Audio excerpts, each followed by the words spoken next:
बहुत समय पहले की बात है। राजस्थान के एक छोटे से गांव में एक लड़का रहता था और नाम था अमान। अमान गरीब था, लेकिन ईमानदार और मेहनती। वह अपने बूढ़े दादा के साथ एक झोपड़ी में रहता था और हर दिन जंगल से लकड़ियां लाकर शहर में बेचता था। एक दिन जब वह जंगल में लकड़ी काट रहा था, तभी उसे जमीन में दबी एक पुरानी सी धूल भरी चमचमाती पीतल की चिराग मिली। उत्सुकता में उसने उस पर हाथ फेरा और जैसे ही उसने उसे साफ किया, एक नीले रंग का धुएं वाला भयंकर जिन्न बाहर आ गया।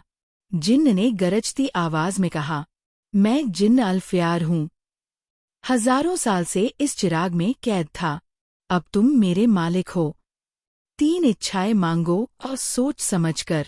अमान डर गया, लेकिन थोड़ी देर बाद हिम्मत करके बोला, मेरी पहली इच्छा है मेरे दादा फिर से जवान और स्वस्थ हो जाए।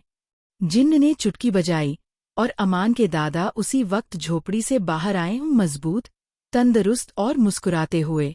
अमान खुश हुआ। अब उसने सोचा कि अगली इच्छा कुछ ऐसी हो जो सबके काम आए।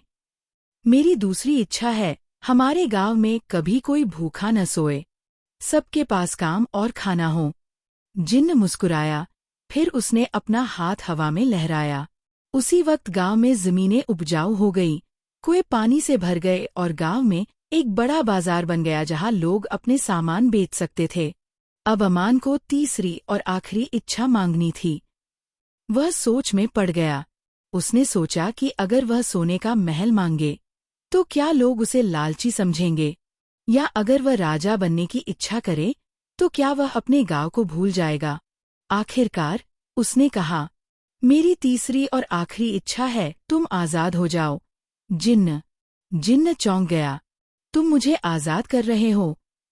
हजारों साल में किसी ने ऐसा नहीं किया। अमान मुस्कुराकर बोला, तुमने मेरी मदद की, अब मेरी बारी है। जिन्न की आंखों में आंसू आ गए। वह धीरे धीरे हवा में घुलने लगा, लेकिन जाते जाते बोला, तुम सच्चे दिल के इंसान हो अमान। जब भी मुसीबत में हो, बस मेरा नाम लेना, अल-फयार्ग, मैं लौट कर आऊंगा। जिन्न गायब हो गया और चिराग राख में बदल गया। इसके बाद अमान और उसका गांव बहुत खुशहाल हो गया। दादा खेतों में काम करने लगे, लोग अमान को बहुत मानने लगे। लेकिन अमान ने कभी किसी को जिन्न की बात नहीं बताई। वह जानता था असली जादू इंसान के दिल और नियत में होता है।